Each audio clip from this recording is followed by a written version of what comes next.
لە شاری بەغداد و لەسەر یارگەی مەدینەی نێودەوڵەتی لە یەکێک لە یاریەکانی هەفتەی 27 خولی ئەستێرەکانی عێراق ئەمانەی بەغداد پێشوازی لە زاخۆ کرد.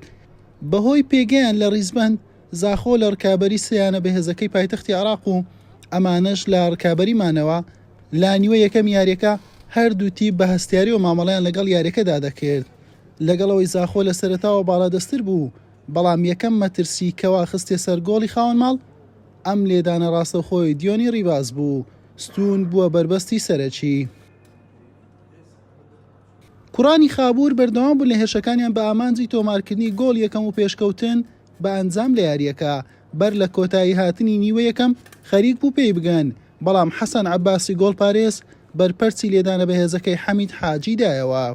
لا نیوەی دۆم زاخۆ لە فشارەکانی بۆ سەر گۆڵی ئەمانەی بەغداد بەردەوام بوو، بەڵام پێچەوانەی نیوە یەکەم تیپی خاوەن ماڵ ئەمجارە وەڵامی کوڕانی خابووری دایەوە با دوو لێدانی عەلی خەلیل کەوا بە نزیک ستونەوە چوونە دەرەوە. لەم هێرشەشتاوە نزیک بوون لە گۆڵ بە لێدانە سەرەکەی ئەزهەر عەلی و جاسم محەممەد کەوا ستون ڕێگەی نەدا بە گۆڵ بگەن. هێشەکانی هەردوو تیپ درێژەی هەبوو بۆ شکاندنی بربەستی یەکسانی، بە تایبەت ڕەشپۆشەکانی بەغداد مەترسیدارتر دەردەکەوتن، بەڵام کاتی یاریەکە کۆتایی هاتوو هیچ کام لە هەردوو تیپ بە گۆڵ نەگەیشتن. بەم شێوەیە زاخۆ دوو خاڵی گرنگی لێدەستدا و بە 47 خاڵ لە خانەی چوارەمی ڕزبەندی مایەوە. هەرچی ئەمانەی بەغدادیشە لە خانەی 19 و پێش کۆتایی ڕزبەند مایەوە با کۆکردنەوەی 18 خاڵ. حوسێن محەممەد، کەناڵی پێام.